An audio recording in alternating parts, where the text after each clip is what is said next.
지금 이 시각 여러분들이 주목하는 뉴스 만나보겠습니다. 김여정 북한 노동당 부부장이 윤석열 대통령을 향해 막말을 쏟아냈습니다. 윤 대통령 실명 비난은 물론 서울관역을 언급하며 위협 수위를 높였는데요. 통일부는 매우 개탄스럽다며 공식적인 비판 입장을 내놨습니다. 지성림 기자입니다. 우리 외교부가 북한이 중대 도발을 지속하면 사이버 분야의 대북 독자 제재를 검토할 것이라고 밝힌 지 이틀 만에 김여정 노동당 부부장이 비난 담화를 발표했습니다. 김여정은 우리 정부가 미국의 대북 독자 제재를 졸졸 따라 외운다며 미국의 충견이고 졸개라고 맹비난했습니다. 이어 미국이 던져주는 뼈다귀나 갉아먹는 들깨, 멍텅구리 등으로 조롱하며 도대체 무엇을 어떻게 제재하겠다는 것인지 보다 이제는 별꼴이라고 비아냥댔습니다. 김 부부장은 한미 당국이 대북 제재 압박에 매달릴수록 북한의 적개심과 분노는 더욱 커질 것이라며 이는 결국 한미의 숨통을 조이는 올가미가 될 것이라고 경고했습니다. 김여정은 윤석열 대통령의 실명을 거론하면서 천치 바보들이라는 거칠고 원색적인 비방까지 쏟아냈습니다. 더 나아가 한국 국민들은 자꾸만 위태로운 상황을 만들어가는 정권을 왜 그대로 보고만 있는지 모를 일이라고 반정부 투쟁을 선동하는 듯한 내용도 담았습니다. 이는 명백한 우리 국내 정치에 대한 간섭으로 아무리 남북관계 경색 국면이라고 해도 매우 부적절하다는 지적이 나옵니다. 북한도 김여정의 담화가 도가 지나쳤다고 생각했는지 주민들이 보는 대내 매체에서는 공개하지 않았습니다. 김 부부장은 또 이번 담화에서 문재인 정부 때는 적어도 서울이 관역은 아니었다고 강조했는데 이는 바꿔 말하면 현 정부에서는 서울이 핵미사일의 타격 목표라는 위험 메시지입니다. 김여정은 이틀 전에는 북한의 대륙간 탄도미사일 발사를 논의하는 유엔 안보리 공개회의가 열린 것에 반발하며 미국을 비난하는 담화를 내놨습니다. 북한의 대남 대미 정책을 총괄하는 김여정이 잇따라 경고성 담화를 내놓는 데 대해 ICBM 추가 발사나 7차 핵실험 등 대형 도발을 위한 명분 쌓기에 나선 것 아니냐는 우려가 나옵니다. 연합뉴스TV 지성림입니다. 검찰이 사회공무원 피격 사건과 관련해 문재인 정부 청와대 안보 컨트롤 타워였던 서훈 국가안보실장을 소환했습니다. 이른바 월북몰이 결론을 내리도록 지시한 의혹을 받고 있는 서 전 실장은 혐의를 전면 부인하고 있는데요. 전 정부 윗선을 향한 수사가 본격화하면서 박지원 전 국정원장 소환도 임박했다는 관측이 나옵니다. 이동훈 기자입니다. 서해 공무원 피격 사건과 관련해 검찰이 서훈 전 국가안보실장을 전격 소환했습니다. 지난 7월 국정원 고발로 수사가 시작된 이후 처음 출석하는 겁니다. 검찰은 당초 어제 서 전 실장을 조사하려 했지만 일정이 언론에 알려져 오늘로 연기됐습니다. 검찰은 재작년 당시 해양수산부 공무원 고 이대준 씨의 사망 이후 청와대 안보실 주도로 열린 긴급회의에서 자진월북 결론 방침이 정해졌다고 보고 있습니다. 이 과정에서 서 전 실장이 이 씨의 월북 정황과 배치되는 첩보를 삭제하도록 지시한 것으로 의심하고 있습니다. 서 전 실장이 국방부는 물론 국정원 등 관계기관에 이 씨의 표류 가능성이 있는 첩보들을 삭제하라고 지시했다는 겁니다. 검찰은 오늘 서 전 실장을 상대로 이 씨가 숨진 직후 자진 월북을 판단한 근거와 첩보 삭제 지시 여부, 그리고 또 다른 윗선 개입은 없었는지 등을 캐물을 계획입니다. 서 전 실장은 지난달 27일 문재인 정부 주요 안보 당국자들과 공동 기자회견을 자청해 근거 없이 월북으로 몰아간 적이 없다며 자료 삭제 지시도 없었다고 혐의를 부인했습니다. 검찰은 앞서 서 전 실장을 보좌한 서주석 전 안보실 1차장, 당시 합동참모본부 정보융합부장을 지낸 현직 육군소장 등을 불러 막바지 사실관계 확인에 주력해왔습니다.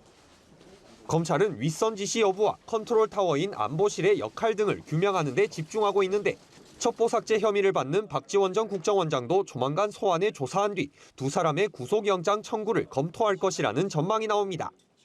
연합뉴스TV 이동훈입니다. 국정감사에서 불거진 윤석열 대통령과 한동훈 법무부 장관의 이른바 심야 술자리 의혹과 관련해 당시 윤 대통령과 한 장관을 봤다고 주장한 챗리스트가 경찰의 거짓말이었다고 진술했습니다. 이 문제를 제기했던 김의겸 민주당 의원은 유감을 표하면서도 의원으로서 당연히 해야 할 일이라고 했습니다. 소재영 기자입니다.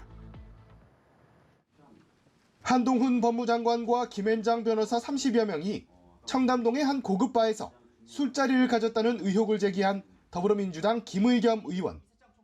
그러면서 해당 술자리에 있었다던 첼리스트 A씨의 통화 녹음 내용을 근거로 들었습니다. 청담동에 있는 고급스러운 바였고요. 윤석열 대통령도 이 자리에 이 청담동의 바에 합류를 했습니다. 기억나십니까? 한 장관은 그런 사실이 없다며 적극 부인했는데 법무부 장관직 포함해가지고 제가 뭘 앞으로 어떤 주의 종직이라든가 뭐 다 걸겠습니다. 실제 경찰의 수사 결과 A씨의 통화 내용이 거짓말이었던 것으로 드러났습니다. 경찰은 피고발인 신분인 A씨가 남자친구를 속이려 거짓말을 했다고 진술했다며 김 의원 소환은 사실관계를 추가적으로 확인한 뒤 이뤄질 수 있을 것이라고 밝혔습니다. 또 윤 대통령이 새벽 1시를 넘어서 술자리에 참석했다고 말한 것과는 달리 A씨는 전날 오후 10시 술자리를 땄던 것으로 확인됐습니다. 이에 대해 김 의원은 해당 진술이 사실이라면 윤석열 대통령 등 관련된 분들께 심심한 유감을 표한다면서 다만 국회의원으로서 당연히 해야 할 일을 했다는 입장을 밝혔습니다. 연합뉴스TV 소재영입니다. 기준금리가 또 올랐습니다. 한국은행이 올해 마지막 금리 결정 회의에서 기준금리를 0.25%포인트 올리면서 사상 처음으로 6차례 연속 금리를 올린 사례로 기록됐습니다. 이번 결정으로 기준금리는 3.25%가 됐습니다. 이은정 기자가 전해드립니다. 한국은행 금융통화위원회가 오늘 또다시 기준금리 인상을 결정했습니다. 연 3.0%였던 기준금리를 연 3.25%로 0.25%포인트 올리기로 한 겁니다. 6차례 연속 인상은 이번이 처음입니다. 이처럼 유례없는 금리 인상을 단행한 건 좀처럼 꺾이지 않고 있는 물가 때문입니다. 지난 7월 외환위기 이후 처음으로 6.3%까지 찍었던 소비자 물가 상승률은 여전히 5%대 중반을 기록하고 있습니다. 1%포인트로 벌어진 미국과의 기준금리 격차도 고려된 것으로 보입니다. 미국의 기준금리가 우리나라보다 높아질수록 환율 방어가 어렵고 투자자금 유출 우려가 커지기 때문입니다. 이 총재는 기자간담회에서 5%대 높은 수준의 물가 오름세가 지속될 것으로 전망된다며 물가 안정을 위한 정책 대응을 이어나갈 필요가 있다고 판단했다고 말했습니다. 인상폭은 경기 둔화가 확대되고 단기 금융시장 자금 조달이 제약되고 있는 상황을 고려했다며 금통위원 만장일치로 결정했다고 설명했습니다. 최근 환율이 1,300원대로 떨어진 데다 자금시장 경세, 미국의 긴축 속도 조절 등을 감안한다면 2달 연속 0.5%포인트 올리는 빅스텝을 하기엔 부담을 느낀 것으로 해석됩니다. 한은은 오늘 수정 경제 전망도 함께 발표했습니다. 내년도 실질 경제 성장률 전망치는 지난 8월 2.1%에서 0.4%포인트 내린 1.7%로 대폭 낮춰 잡았습니다. 1%대 성장률은 코로나19 사태로 마이너스 성장했던 2020년과 글로벌 금융위기를 겪은 2009년 0.8%를 제외하면 2000년대 들어 가장 낮은 수준입니다. 기존 3.7%였던 내년도 소비자 물가 상승률 전망치는 3.6%로 소폭 하향 조정됐습니다. 3%대 물가 상승률은 올해를 제외하면 글로벌 금융위기가 시작된 2008년 이후 최고치로 내년에도 고물가 흐름이 이어질 것이란 관측입니다. 연합뉴스TV 이은정입니다. 어제 코로나19 신규 확진자는 5만 9천여 명 나왔고 위중증 환자는 엿새째 400명대를 이어갔습니다. 방역당국은 고령층 외에 젊은 층에게도 백신 접종을 당부하고 나섰습니다. 이 소식은 차승은 기자가 전해드립니다.